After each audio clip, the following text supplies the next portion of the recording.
Assalamualaikum warahmatullahi wabarakatuh. Waalaikumsalam warahmatullahi wabarakatuh. Ini ya, di sini saya akan menjelaskan mengenai sekolahku yang Bhinneka. Kita tahu bahwa Bhinneka Tunggal Ika itu sering kita ucapkan, sering kita lontarkan pada saat mata pelajaran PPKN. Nah, yang dimaksud Bhinneka Tunggal Ika itu apa sih? Bhinneka Tunggal Ika itu apa sih? Bhinneka Tunggal Ika yang dimaksud berbeda-beda tetapi tetap satu jua. Yang intinya bahwa di dalam sekolah ini ada keragaman berbagai, salah satunya adalah budaya, kebiasaan, kemudian dilihat dari lingkungan itu adalah berbeda, tetapi intinya tetap harus menjadi satu. Itu tujuannya apa? Yaitu adalah belajar tanpa membeda-bedakan status, tanpa membedakan ekonomi. Nah, itu adalah di sini tujuannya sekolahku yang Bhinneka. Jadi di dalam satu sekolahan itu harus memiliki satu tujuan yang sama, yaitu apa? Belajar dengan memperoleh pelajaran yang sama. Jadi kalau contohnya si A mendapatkan pelajaran A, berarti nanti yang untuk yang B dan C juga harus sama. Itu adalah yang dimaksud sekolahku yang Bhinneka. Jadi tidak ada perbedaan. Kemudian di sini saya akan menjelaskan Bhinneka yang sering ditampilkan di dalam kelas, tentunya di dalam lingkup yang khusus itu apa? Tentunya mengenai adalah kebiasaan atau kebijakan yang dilakukan di dalam kelas kalian. Nah, di sini kita lihat dulu untuk pembahasannya. Capaian pembelajaran maksudnya adalah yang ingin dicapai dari peserta didik itu adalah satu, siswa itu bisa membuat rencana tertulis, yaitu adalah aktivitas kebhinekaan di sekolah. Nanti ini tugas selanjutnya ya. Kemudian yang kedua adalah mampu mengimplementasikan rencana proyek aktivitas kebhinekaan sesuai dengan jadwal yang sudah ditentukan atau sesuai jadwal yang sudah disepakati. Kemudian lanjut lagi. Nah, di situ pertanyaan khusus untuk kalian peserta didik, apalagi kalau saya melihat sekarang itu peserta didik semuanya sudah aktif untuk bertanya karena banyak sekali wawasan yang didapat dari kalian, salah satunya adalah di medsos. Nah, di situ nomor satu adalah keragaman apakah yang dimiliki oleh sekolah Anda? Ada yang tahu keragaman apakah yang dimiliki sekolah Anda? Ini Bu, berarti contohnya apa? Meskipun beda agama tetapi tetap satu tujuan. Itu adalah keragaman yang dimiliki di sekolah kita. Kemudian selain itu apa? Keragaman lagi tetapi yang menjadikan kita tetap bersatu. Apalagi adalah jenis kelamin. Meskipun ada laki-laki, ada perempuan, tetapi tidak membedakan, tetap bersatu. Tujuannya apa? Adalah untuk belajar. Kemudian di situ ada lagi praktek atau kegiatan apa yang dilakukan di sekolah yang mencerminkan penghargaan untuk keragaman tersebut. Berupa apa? Apa yang pernah kalian lakukan untuk mendapatkan penghargaan dalam keragaman itu? Apa? Lingkungan yang bersih, Bu, boleh.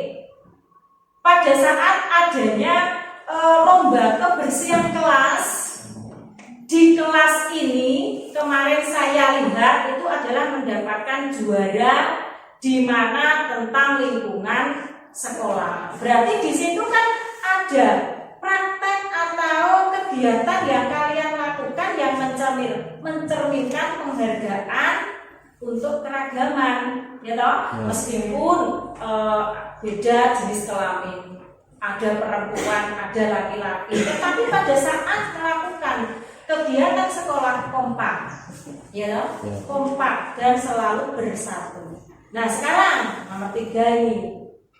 Tantangan apakah yang dihadapi dalam mewujudkan budaya damai dan toleransi?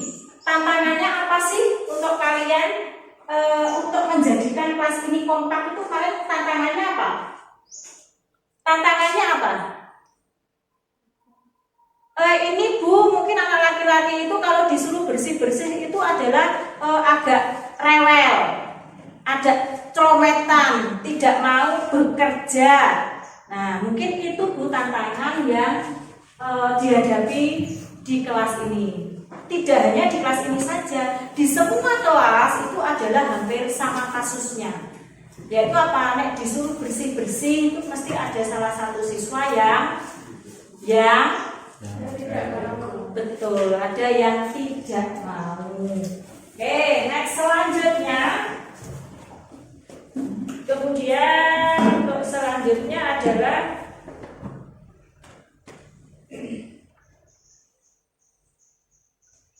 di situ kalian lihat konsep dari sekolah yang bineka itu adalah implementasi toleransi di sekolah. Jadi kita diharuskan itu di dalam sekolah kita ada yang namanya toleransi yang harus diimplementasikan di dalam lingkungan sekolah. Di situ ada 3.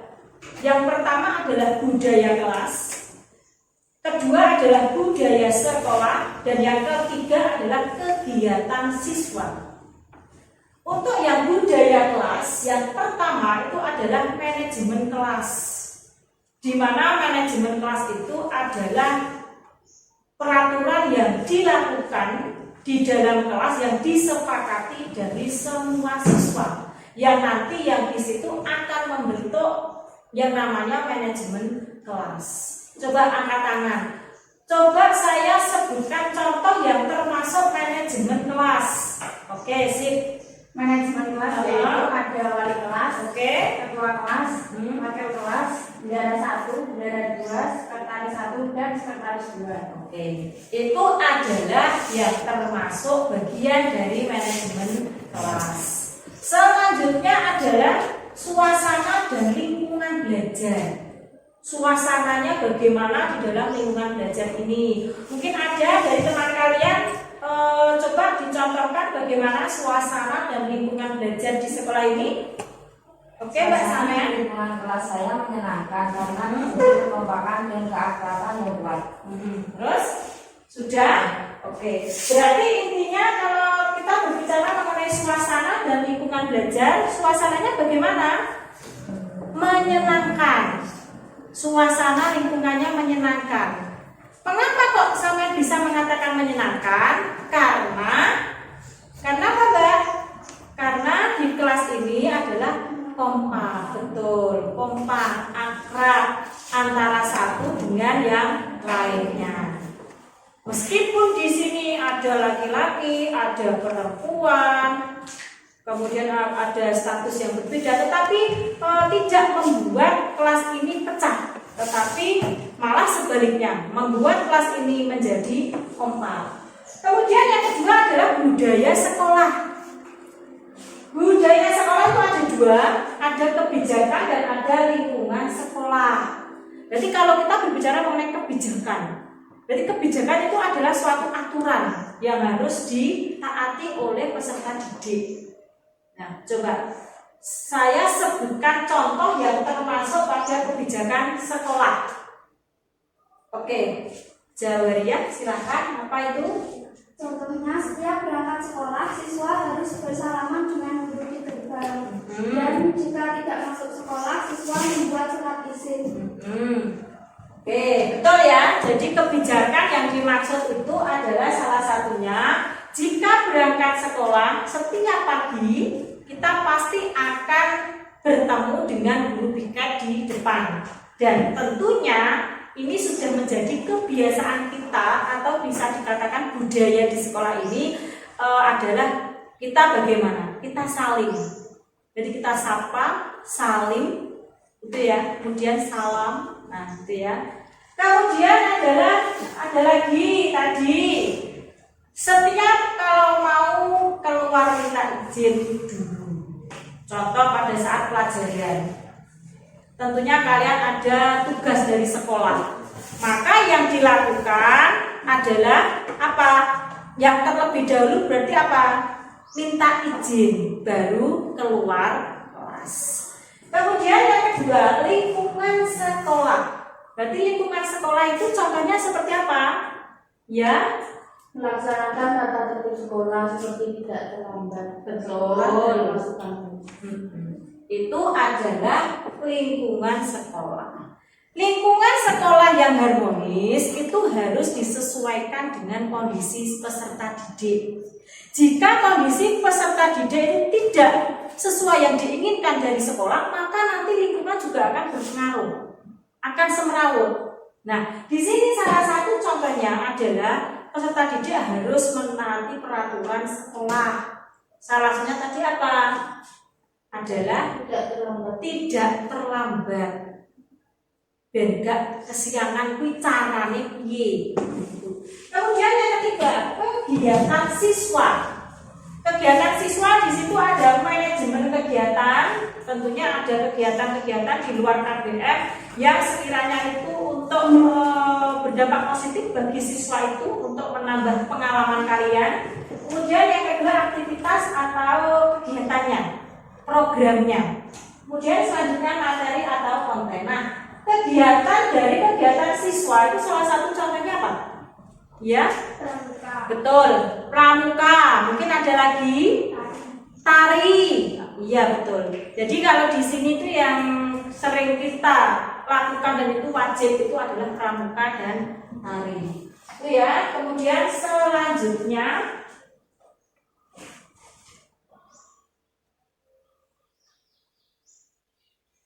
konsep yang kedua itu adalah memperkuat budaya sekolah dengan aktivitas kebinekaan.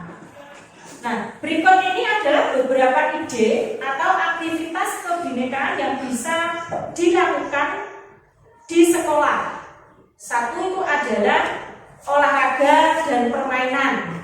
Contohnya adalah pertandingan persahabatan, yaitu adalah sparring voli, sparring futsal, itu festival permainan tradisional. Contohnya adalah gamelan, musik, nah itu. Kemudian selanjutnya adalah seni budaya dan agama.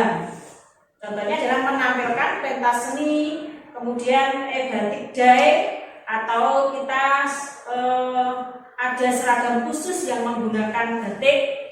Nah itu adalah salah satunya batik day. Kemudian culinary day, kemudian perayaan hari besar agama.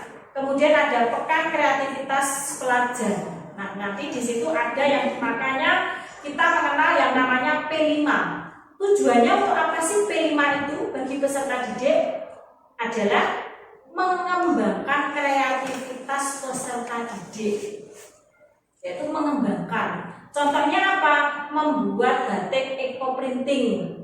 Nah, itu kan salah satu mengembangkan. Apalagi di daerah kita ini kan kaya dengan hutan hijau royo-royo, yaitu hutan jati yang cocok sekali dijadikan sebagai bahan baku dari pembuatan batik eco printing, ya. Kemudian di situ ada media komunikasi visual. Ini contohnya adalah Visconet, kemudian mading online. Nah, kalau mading online itu sekarang sudah ngetren ya. Jadi kalau dulu belum ada yang namanya mading online, jadi orang luar tidak bisa melihat apa keistimewaan dari sekolah ini. Kalau sekarang sudah ada, kita tinggal mengklik dari web yang ada di SMA ini, mungkin Instagram juga, IG di SMA sini nanti juga akan ditampilkan beberapa potensi dari peserta didik. Kemudian di situ ada kolaborasi. Di situ adalah kerjasama dengan sekolah lain yang berbeda agama atau budaya untuk membuat karya seperti komik, vlog, film pendek, podcast dan sebagainya. Nah, tentunya ini sangat mendukung dampak positif bagi peserta didik, yaitu adalah membuat karya bersama, yaitu antar sekolah. Jadi kita bisa bersahabat dengan sekolah lain. Kemudian kita akan membuat salah satu kegiatan yang hubungannya dengan kerjasama yang nanti akan menghasilkan karya. Nah, itu ya. Oke ya, demikian yang dapat saya sampaikan ini tentang sekolah kita yang bineka, di mana yang tujuannya adalah mempersatukan peserta didik. Saya akhiri. Assalamualaikum warahmatullahi wabarakatuh. Waalaikumsalam warahmatullahi wabarakatuh.